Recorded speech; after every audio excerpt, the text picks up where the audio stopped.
Hyderabad brand image ని ఇవాళ రేవంత్ రెడ్డి గారు డ్యామేజ్ చేస్తా ఉన్నారు. ఇదంతా ఒక పెద్ద కుట్ర. దయచేసి హైదరాబాద్ ప్రజలందరూ కూడా గమనించాలి. రేవంత్ రెడ్డి గారు ఇదంతా కుట్ర చేసి హైదరాబాద్ డెవలప్ కాకుండా కేసీఆర్ గారు చేసిన 10 సంవత్సరాలలో ఇలా అన్ని ప్రాంతం ఉన్నోళ్ళు, ఆంధ్రోలు కావచ్చు, నార్త్ ఇండియన్స్ కావచ్చు, ఏడు నుంచి వచ్చిన సెటిలర్స్ని మేము అద్భుతంగా స్వాగతించినాం. అద్భుతంగా హైదరాబాద్ని ఈ భారతదేశంలోనే నంబర్ 1 సిటీగా తీసుకుపోయినాం. Is it not the truth? ఇలా మీరు చేస్తుంది ఏంది? చంద్రబాబు నాయుడు గారి ట్రాప్లో పడి, చంద్రబాబు నాయుడు గారి డైరెక్షన్లలో పడి రేవంత్ రెడ్డి గారు ఇక్కడి నుంచి అందరినీ కూడా తీసుకుపోయి అమరావతికి డైవర్ట్ చేసే ప్రయత్నం ఇవాళ స్వయంగా రేవంత్ రెడ్డి గారు చేస్తున్నది యావత్ తెలంగాణ ప్రజలు గమనించాలని విజ్ఞప్తి చేస్తా ఉన్నాను. ప్రత్యేకంగా హైదరాబాద్ ప్రజలందరినీ కూడా గమనించాలి అని నేను విజ్ఞప్తి చేస్తా ఉన్నాను. హైదరాబాద్ని ఎంత డ్యామేజ్ చేస్తున్నారో ఒక్కసారి మీరు గమనించాలి అని నేను విజ్ఞప్తి చేస్తా ఉన్నాను. ఇంకోటి కూడా నేను చెప్పదలుచుకున్నా రేవంత్ రెడ్డి గారికి. రేవంత్ రెడ్డి గారు, మీకు నేను ప్రత్యేకంగా ధన్యవాదాలు తెలియజేస్తా ఉన్నాను. ఎందుకు తెలుసా? ఇవాళ కన్నా మీ స్థాయి ఏందో మీరు తెలుసుకున్నారు. ఎందుకంటే నిన్న రేవంత్ రెడ్డి గారు ఎవరి స్థాయికి దిగిపోయాడు? కౌశిక్ రెడ్డి స్థాయికి దిగిపోయాడు. ఇలా కాంగ్రెస్ ప్రభుత్వం ఉన్న మంత్రులందరూ, ఎమ్మెల్యేలు అందరూ ఎవరి స్థాయికి దిగిపోయారు? కౌశిక్ రెడ్డి స్థాయికి దిగిపోయారు.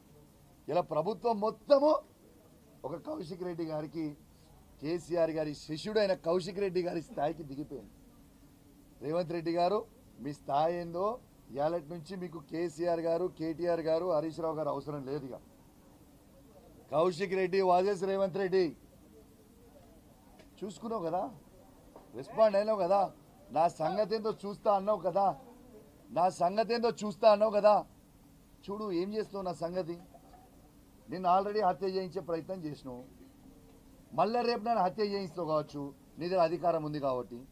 I'm ready to die for Telangana. Kaushik Reddy చావడానికైనా సిద్ధంగా ఉన్నాడు, కానీ నీతోని కాంప్రమైజ్ కావడానికి సిద్ధంగా లేడు బాబు రేవంత్ రెడ్డి గారు. తెలంగాణ ప్రజల కోసం, తెలంగాణ కోసం మళ్ళా బీఆర్ఎస్ పార్టీ జెండా ఈ తెలంగాణ గడ్డ మీద ఎగిరేయడానికి కోసం మళ్ళా కేసీఆర్ గారిని మళ్ళా ముఖ్యమంత్రి పీఠం మీద కూర్చోబెట్టి తెలంగాణని అద్భుతంగా మళ్ళా అభివృద్ధి చేయడానికి కోసం కేసీఆర్ గారు ఉండాలి అనే దానికోసం నిత్యం కొట్లాడుతూనే ఉంటా, నా గొంతు విప్పుతూనే ఉంటా, మీరు చెప్పిన అబద్ధాల ప్రామిస్లని ఎండగడుతూనే ఉంటా. మిస్టర్ రేవంత్ రెడ్డి గారు గుర్తు పెట్టుకోండి. నీ అవాకులకి చెవాకులకి ఈ బెదిరింపులకి కౌశిక్ రెడ్డి ఎట్టు పరిస్థితుల్లో భయపడడు అని చెప్పి కూడా ఈ సందర్భంగా తెలియజేస్తా ఉన్నాను. ఇలా దయచేసి నేను ఒక్కటే చెప్తున్నా, సమాజం మొత్తం కూడా గమనించిర్రు. ఇలా హైదరాబాద్లో ఇలా ఏ ఒక్క నాడన్న 10 సంవత్సరాలలో కేసీఆర్ గారు ప్రభుత్వం ఉన్నప్పుడు ఈ సిచ్యువేషన్ తీసుకోవచ్చిందా? ఒక్కసారి ఆలోచన చేయండి. దయచేసి నేను రిక్వెస్ట్ చేస్తున్నా, తెలంగాణ ప్రజల్లారా, కేసీఆర్ అంటేనే మనము, మనం అంటేనే కేసీఆర్. ఇలా వాస్తవంగా రేవంత్ రెడ్డి గారు మీరు ఇన్ని ఘనం తిడుతున్నారు కేసీఆర్ గారిని, కేటీఆర్ గారిని, హరీష్ రావు గారిని. వాస్తవంగా ఇలా కేసీఆర్ గారు లేకపోతే, ఈ తెలంగాణనే లేకపోతే అసలు నీవు ఆ ముఖ్యమంత్రి కుర్చీ మీద కూర్చునేటోనువా? అసలు ఆ కుర్చీ అనేది క్రియేట్ అయ్యేదా? అది కూడా కేసీఆర్ గారి భిక్షనే కదా నీకు పెట్టింది. ఇలా ఏంటిదో ఎగిరెగిరి పడుతూ ఉంటారు. కాబట్టి ఇకనన్నా మీ చేసే అవాకులు చెవాకులు బంజేరి మొత్తం తెలంగాణ ప్రజలకి అర్థమైపోయింది. ఇలా మీకు సవాల్ విసిరినప్పుడు సవాల్ స్వీకరించడం మీకు రాదు, బంజేరి. తెలంగాణ ప్రజలందరూ కూడా మీరు గుండాయిజం చేసిన గుండాయిజం మొత్తం చూసిర్రు, మీ రౌడీయిజం మొత్తం చూసిర్రు. దానికోసమే నిన్న అరెస్ట్ చేసిర్రు పోలీసు వాళ్ళు.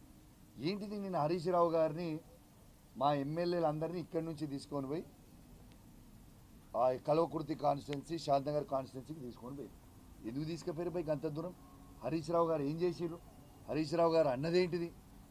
మీరు ఇలా గమనించాలి. తెలంగాణ ప్రజలు ఎట్లా తిరగబడుతురో మీ మీద గమనించాలి. ఇలా హరీష్ రావు గారిని మీరు ఆడికి తీసుకుపోతున్నది మాకైతే తెలియదు. అంటే మీరు చేసే చెత్త శాస్త్రాలు, మీరు చేసే వెకిలి శాస్త్రాలు ప్రజలు టీవీలలో చూసి ఎంత గమనిస్తున్నారు అనేది మీరు అర్థం చేసుకోవాలి. ఇలా ప్రజలు ఏ తిరిగి రివర్స్ అయ్యారు. అక్కడ మీరు హరీష్ రావు గారిని తీసుకుపోతుంటే ప్రజలు తీసుకొచ్చి మీరు చేసే దౌర్జన్యంని తట్టుకోలేక ఇలా జేసీబీలు అడ్డం పెట్టిర్రు, పోలీసు వ్యాన్లకు అడ్డం తిరిగిర్రు, ఇలా గుండురాయలు తెచ్చి అడ్డం తిరిగిర్రు. ఇలా మా హరీష్ రావు గారిని ఎట్లా మీరు అరెస్ట్ చేస్తారు? కేసీఆర్ గారు చేసిన అన్యాయం ఏంది? ఎందుకు కేసీఆర్ గారి మీద ఉన్న శిష్యుల మీద, ఇవాళ కేటీఆర్ గారి మీద, హరీష్ రావు గారి మీద, మా శాసనసభ్యుల మీద, శాసన మండలి సభ్యుల మీద, మా బీఆర్ఎస్ పార్టీ కార్యకర్తల మీద మీరు ఇంత దౌర్జన్యం ఎందుకు చేస్తుర్రు అని ప్రజలే తిరగబడతా ఉన్నారు. మీరు ఇదే వెక్కిల శాస్త్రం చేస్తూ ఉంటే మీరు ఈ తెలంగాణ రాష్ట్రంలో ఎన్ని రోజులు తిరుగుతారు? ఈ పోలీసులను అడ్డం పెట్టుకొని ప్రజల్లోకి ఏదో ఒక రోజు పోవాల్సిందే కదా. ఏ దగ్గర కూడా ఈ పోలీసు రాజ్యం నడవదు, గుర్తుపెట్టుకోండి.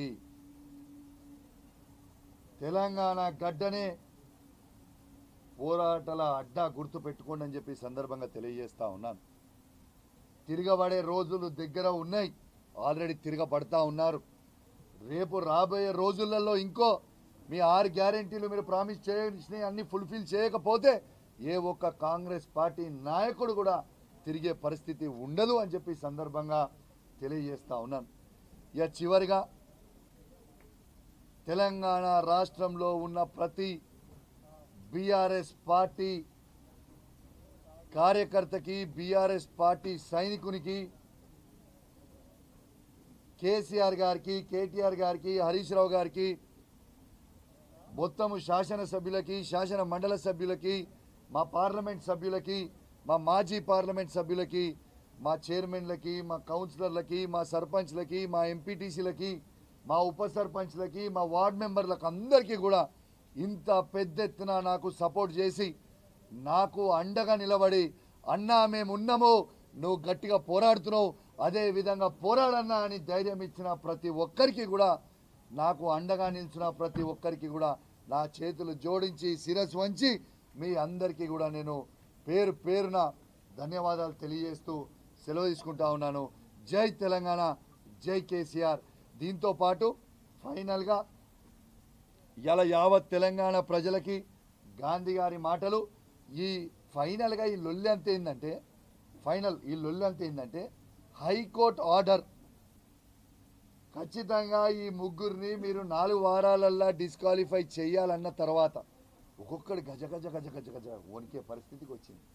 మీరు ఎంత గజ గజ వణికినా ఈ 10 నియోజకవర్గాలలో బై ఎలక్షన్కు రాక తప్పదు, మీరు అందరూ మాజీలు కాక తప్పదు. ఖచ్చితంగా మళ్ళా ఈ 10 నియోజకవర్గాలలో మా ప్రతి బీఆర్ఎస్ పార్టీ కార్యకర్త కష్టపడి మళ్ళా కేసీఆర్ గారి నాయకత్వంలో బీఆర్ఎస్ పార్టీ జెండాలు ఈ 10 నియోజకవర్గాలలో ఎగిరేయక తప్పదు. ఖచ్చితంగా ఎగిరేస్తామని చెప్పి సందర్భంగా తెలియజేస్తా ఉన్నాను. మళ్ళా కూడా చెప్తా ఉన్నాను, ఈ 10 మంది ఎమ్మెల్యేలకు కూడా చెప్తా ఉన్నాను, మారిన ఎమ్మెల్యేలకి, మా బీఆర్ఎస్ పార్టీ కార్యకర్తలు కేసీఆర్ గారి నాయకత్వంలో పెట్టిన భిక్ష మీకు మళ్ళా చెప్తా ఉన్నా, మీకు సిగ్గుంటే, శరం ఉంటే స్పీకర్ గారు మిమ్మల్ని డిస్క్వాలిఫై చేసే ముందే మీరు రాజీనామా చేసి ఎలక్షన్లకి రాండి. ఇక మీరేంది మేమేంది అనేది ప్రజాక్షేత్రంలో చూసుకుందామని చెప్పి ఈ సందర్భంగా తెలియజేస్తూ సెలవు తీసుకుంటా ఉన్నాం. జై తెలంగాణ, జై కేసీఆర్.